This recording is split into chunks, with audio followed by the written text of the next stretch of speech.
let's talk about Black Lives Matter. We have this from ABC News. BLM Chicago backs Palestine after Hamas terror invasion of Israel. And this is causing a major backlash. And tons of Democrats are now disavowing Black Lives Matter. This is going to be a huge break in the culture war because now you've got Democrats who are like, wait a minute, you mean the far left we've supported want Israelis to be killed? Yeah, take a look at this tweet. This is an archive. It was deleted from BLM Chicago. It says, that is all, that is it. And it says, I stand with Palestine, and it's a paraglider with a Palestinian flag. The paragliders are the ones who went into the music festival and started killing civilians. They did more than just kill. They kidnapped, raped, kidnapped, children, and so this is an image explicitly supporting the tactic of targeting civilians. Look, man, we sit here and we complain about war all day, and when the U.S. has collateral damage, we complain about it. We support Julian Assange. He released collateral murder. We see these war crimes. We criticize Obama. We criticize Trump. Killing civilians is wrong. Israel kills civilians. We say it's wrong. The issue, however, is in the instance of Israel, oftentimes what they're saying is they've built a weapons depot and a military base under a hospital. We've given them a warning and we're going to take it out. I say, okay, do I take Israel's word for it? Well, the one thing I can say is Israel at least is saying that much. We are trying to avoid killing civilians. Well, okay. I don't trust governments, right? Everyone's got an agenda, but I can accept that. You then have Barack Obama's ridiculous nonsense excuse for killing an American citizen in Yemen. They've never answered for, and that's evil. But this is overtly celebrating the tactic of targeting civilians intentionally. Yeah.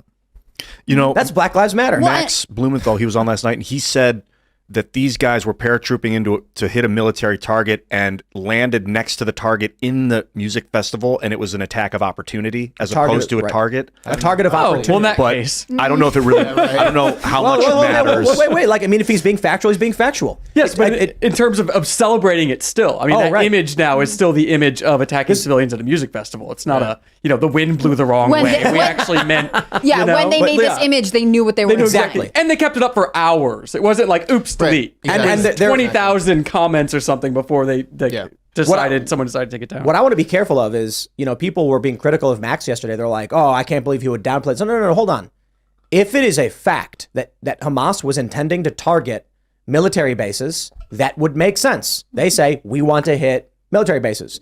And then as they're coming through the sky, they say, hey, look, civilians, let's get them, because it is a known tactic to target civilians to use as bargaining chips against Israel. Max said all that too. Yeah, if those are facts, accept them. It proves definitively, or I should say, a journalist with a pro Palestine bias explicitly told us their strategy is target civilians. Yeah, I think, why would they attack an Israeli military base on paraglide? I mean, the IDF is scary. No heat You're signature. not going to barge in. Well, what he was saying is that it caught him off guard.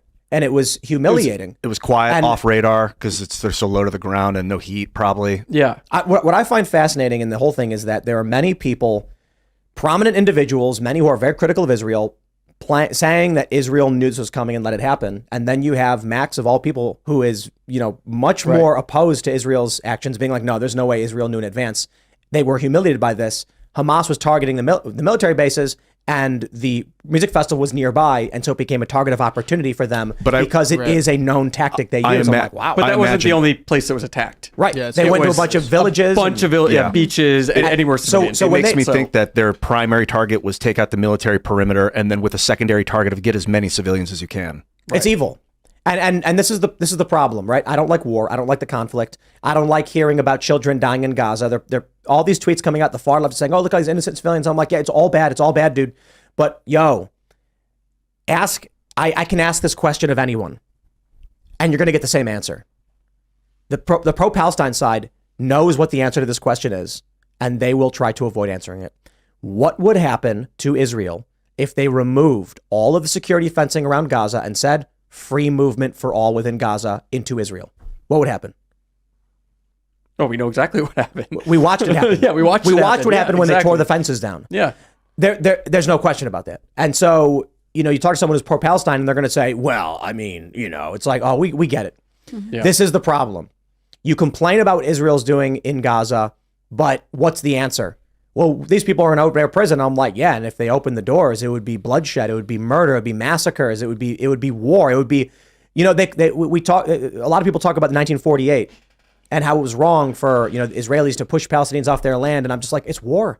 I don't have a good answer for you, man. War is bad. It sucks. But the answer today is not to just make the war worse. That seems to be what Hamas wants to do. But anyway, back to the point, like, otherwise we're going to go in circles. Back to what Black Lives Matter represents. We also have a Democratic Socialist member of Congress.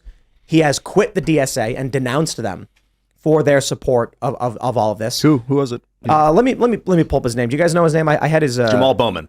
No. Was he part of the DSA? Here we go. We got it. Shri Thanadar, congressman. He renounces, he's a proud Detroiter. Yeah, from Michigan.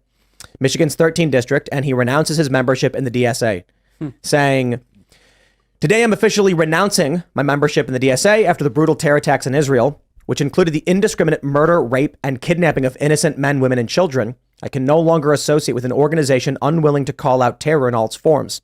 Sunday's hate-filled and anti-Semitic rally in New York City, promoted by the New York DSA, makes it impossible for me to continue my affiliation. I stand with Israel and its right to defend itself. There is no place for moral equivocation in the face of unadulterated evil, as we have seen from Hamas.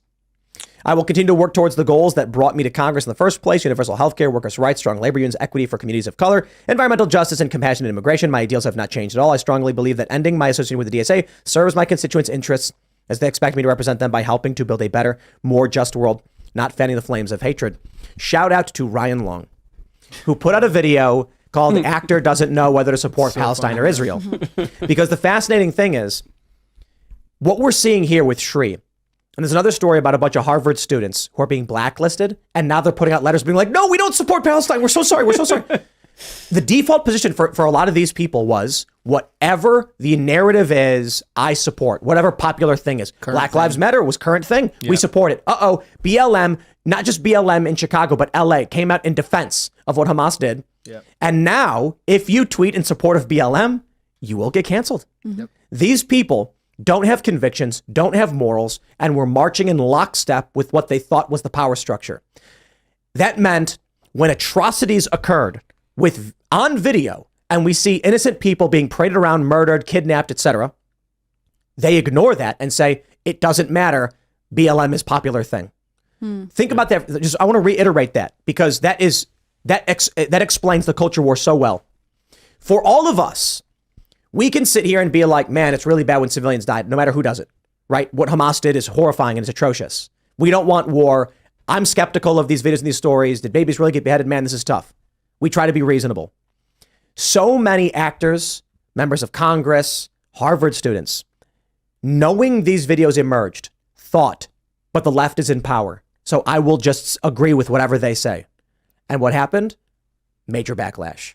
Regular people were like, bro, you just defended literal terror attacks on innocent civilians. The problem with people that are obsessed with domestic politics and have no idea what's going on geopolitically, you got to know both. Well, if you're going to speak and I out. think in this case, it's important to note that Black Lives Matter is essentially saying the tactics Hamas use are justified, right? If you have a political movement within the United States that says essentially using civilians as pawns, harming them to get your political ends is worth doing, that is a very significant statement to take, right? We know the Black Lives Matter movements often end in riots and violence. The fact that they're lining up behind this kind of action is something we should all be extremely wary of. Yeah, they share violent means to an end philosophy, although...